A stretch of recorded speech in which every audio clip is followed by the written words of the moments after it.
Оразаның сіз білмейтін мол сауабы. Пайғамбарымыздан мынандай бір қудси хадис жетеді бізге.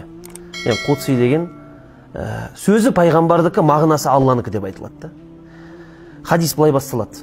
Куллу амалин ибни адам лаху илля сиям, фа иннаху ли ва ана аджзи бихи дейді. Адам баласының барлық амалы өзі үшін, оразадан басқа. Ораза мен үшін, және де оғының сыйақысын мен өзім берем дейді. Осылай түсін. Яғни ғалымдарымыз ол хадисті былай түсіндіреді. Хадис сахих, муттафақун алейхи дейді. Бұхари, Муслимда жеткізетін осындай бір хадис. Хадистің түсіндірмесі былай. Біздің ғалымдарымыз айтады, әрбір амалдың сауабы белгіленген. Мысалға, жамағатпен намаз оқып берсең 27 есе артық сауап жазылады. Ассаламу алейкум десең 10 сауап жазылады деген сияқты. Құраннан бір әріп оқысаң 10 сауап жазылады. Меккеге барып намаз оқып келсең 100 мың есе сауап жазылады деп сондай айтылады ғой. Кез келген нәрсенің сауаптары белгілі. Бірақ оразаның сауабы белгісіз. Неге? Өйткені Алла оны мен өзім берем деп айтты дейді. Демек, ғалымдар айтады, Алла өзі берем десе дейді, Алла міндетті түрде кең қылып, мол қылып береді дейді. Міндетті түрде. Өйткені Алла ең жомарт, ең мейірімді, ең рахымды. Мынандай бір оқиға болған екен, баяғы бір халифа кетіп баратқан ғой. Сөйтсе жаңа бір кішкентай бала көшеде жүргенде, балақай бергел деп 1 динар беріп жатыр дейді. Ма балақай, мен саған 1 динар деп. Сөйтіп жаңа бала айтады дейді, мен алмаймын деп. Неге десе, менің әкем ұрсат. Маған бөтен біреуден ақша алуға болмайды. Әкем маған бұны рұқсат етпеген дейді. Сосын халифа тұрады да, жоқ, мінім 1 динарды ал, халифа берді деп айтты дейді. Жоқ, мұны әкем маған сенбейді дейді. Естіп айтатын болсам, әкем маған сенбейді дейді. Неге? Өйткені халифа 1 динар бермейді ғой. Халифа беретін болса, көп қып беретін еді ғой. Сен халифа 1 динар берді деп қазір не істеп отырсың, алдап отырсың деп тағы сенбей қояды дейді. Бұл жерде де солай. Құдай өзі берем деді ме? Демек, Құдай оны кең қылып береді, көп қылып береді деген сөзді. Демек, оразаның сауабының саны шексіз. Оған тағы бір екінші дәлел, мынау сауапты, сабыр деген нәрсе бар. Сабырдың 3 түрі бар. Ол қандай десе айтады. Біріншісі, адам басына келген бәлеге сабыр қылады екен.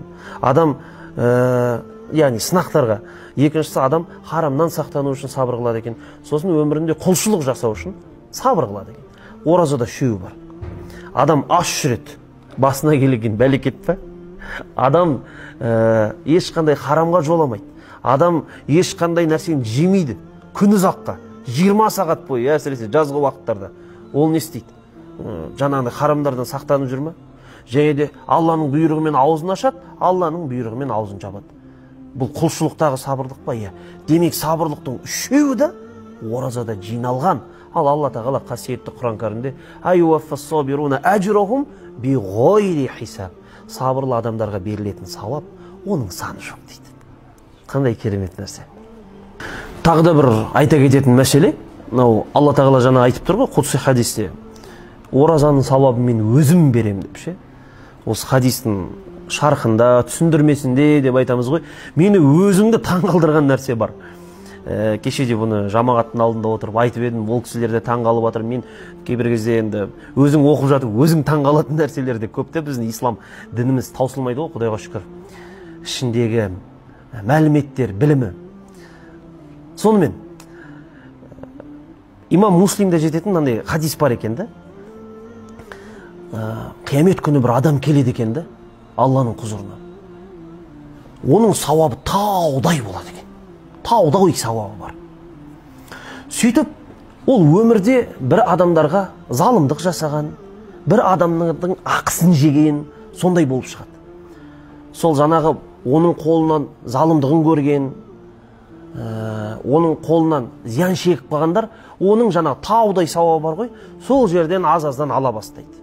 Біреу келіп, сен маған пәленше істеп қойғансың деп анан алады, сен менің ақым жеп қойғансың деп анан алады. Сосын хадисте келеді, бүкіл алады, жақсылығы бітіп қалады дейді. Ойлаңызшы, таудай сауаппен келді Құдайға. Енді жасаған зұлымдықтар көп болып тұр ғой. Сауаптардың барлығы жан-жаққа тарап кетті, ештеңке жоқ. Муфлис, банкрот анау адам. Кәдімгідей еш нәрсе жоқ. Енді сол кезде адамдар әлі таусылмай жатыр да. Сөйтсе, біраз адамның ақысын жеп қойған екен да осы дүниеде. Адамдар келеді, сауабы жоқ. Не істейді? Сауап жоқ болса, сенен сауап аламасам, күнәмді іліп кетем дейді. Күнәсін алады да анаған іліп кетеді екен. Сол кезде манағы басында таудай сауабы болған адам біреудің ақысын жеген болса, керісінше күнәсі көбейіп кетіп, фаятраху илан нар дейді, тозаққа тасталынады дейді. Құдай сақтасын, осындай болады. Бірақ мынау Алла тағала айтып тұр ғой, оразаның сауабын мен өзім берем деп ше. Сол жерде ғалымдарымыз айтады, оразаның сауабын дейді, ешкім алып қоя алмайды дейді. Ойлаңыз, шеттен келіп, дәл осы оразаның сауабын, дәл Алла үшін істелінген үшін, ол жерге ешқандай рия араласпаған үшін, сондай бір кіршіксіз бұл құлшылық болғаны үшін, Алла оның сауабын өзім берем деді ғой. Өзі берем дегеннен кейін өзінің құзырында сақтаулы болып тұрады екен де. Сол себепті өзінің құзырында сақтаулы болған нәрсені өзге біреу алып кете алмай деген. Демек, оразаның сауабы күйіп кетпейтін сауап. Керемет нәрсе емес пе? Алланың осындай мейірімі ашық болған кезде адам ораза ұстауға асу керек. Сол себепті пайғамбарымыз хадисте айтты, ораза ұстаушы адамның екі қуанышы бар деді. Біреу ауыз ашар уақытында, сол тамағын, суын ішкен кезде қуанады ғой. Екіншісі, Раббысымен кездесіп, оразаның сауабын көрген уақыты дейді. Осы екі үлкен қуанышы. Алла нәсіп қылсын сол қуаныштарға жетуді.